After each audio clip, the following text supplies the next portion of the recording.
To all our senatorial candidates on charter change, where are you on how we should go about deciding whether we should have charter change or not?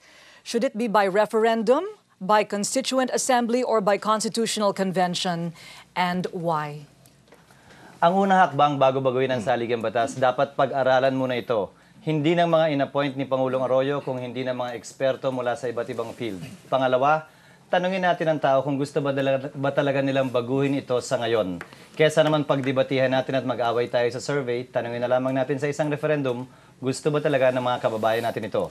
At kung gagawin man talaga ang pagbabago ng saligang batas, dapat sana sa pamamagitan ng Constitutional Convention at hindi isang Constituent Assembly na ang personal na naman at mga pampamilyang interes ang papasok sa paghubog ng ating saligang batas. Sabi nila matagal daw at magastos yan. Ang pinag-uusapan natin saligang batas, ang pinaka-importanting batas sa ating bansa. Kung kailangan nating gastusan at pagbuhusan ng oras, dapat lang yan ang gawin natin.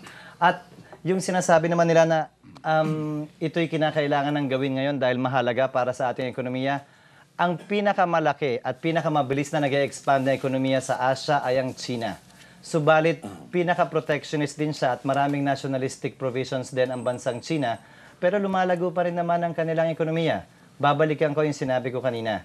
Tamang pagpapatupad at pagsunod ng batas ang kailangan at hindi natin kailangan mag-imbento ng bagong batas. Dati nang bawal magnakaw, dati nang bawal manlamang sa kapwa, dati nang bawal pumatay, hindi na natin kailangan gumawa pa ng bagong batas para sabihin uli yan at ituro uli yan sa ating mga mamamayan.